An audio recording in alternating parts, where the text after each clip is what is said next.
Hi, my name is Ashley Orr, and I'm a licensed professional counselor intern. I wanted to talk to you today about what to do if you just found out, or maybe you've known for a while, that your spouse has been stepping outside of the marriage. If you just found out your spouse is cheating, you are probably in a whirlwind of emotions. Feeling angry for the lies, heartbroken at the betrayal, confused as to how your marriage got to the place that it is, and probably a mix between wanting to have revenge and lay the dagger back at your spouse, and this desperate feeling of wanting to do anything to hold on to what you feel like is slipping away. I honestly believe infidelity is one of the most painful things a person can go through. But I also think you do not have to stay stuck in that pain forever. I'm going to talk to you today about 5 focus points for you that can help start the healing process. My 5 focus points spell out the word cheat, C-H-E-A-T.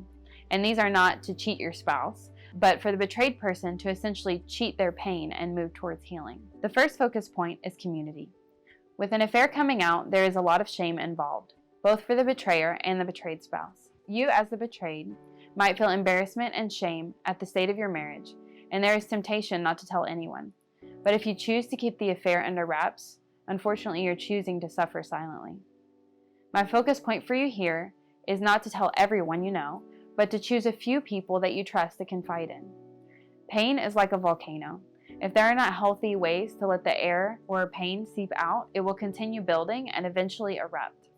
Having a trusted friend or counselor that you can share with will ease some of that pain. The affair started with secrets. It started in the dark, and now it can end in the light with support and community. My second focus point is hope. You are experiencing loss and will most likely go through the same grief stages as someone who experienced the death of a loved one. With that may come a feeling of hopelessness, whether it's feeling like your marriage is over or feeling like you will never be free from the pain. And I want to encourage you here. There's a research study that followed up with couples 5 years after they chose to divorce or work through recovery. Those couples that choose to work through recovery express greater feelings of satisfaction and happiness 5 years later.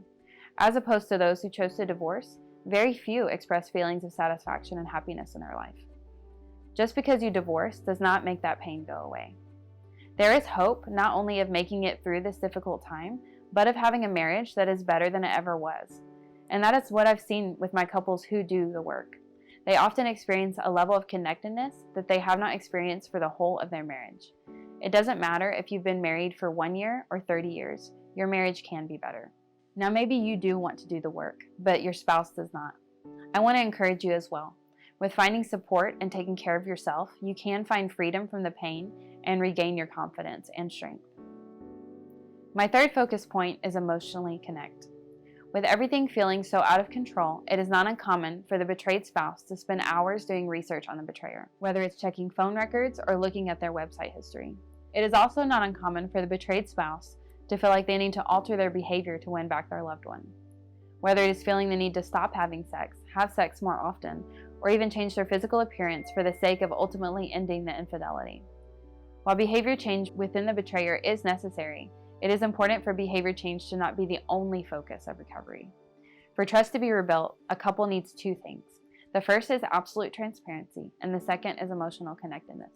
Emotional connectedness means learning how to listen and understand each other.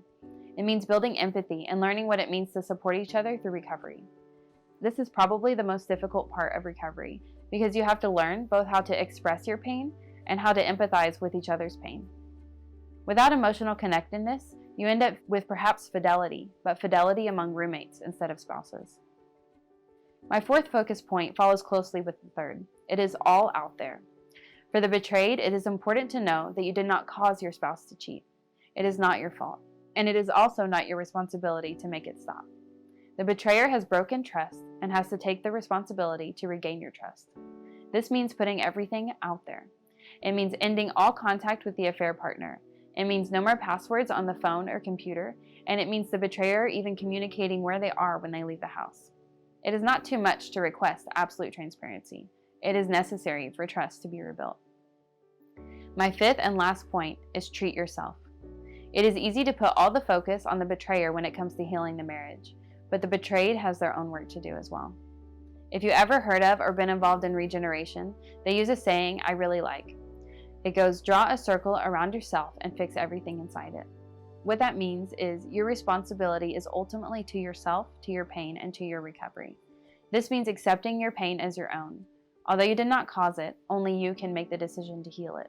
Treating yourself means discovering and focusing on what is your part in both your personal recovery and what is your part in the recovery of the marriage. Each partner has their part to play in the healing, and neither can do the work of the other. That is the 5 focus points to cheat the pain and move towards healing. Community, hope, emotional connectedness, all out there, and treat yourself. If you are at the very beginning and all of this is overwhelming, I would say just start with the first one. Start with community and take one step at a time. Thank you.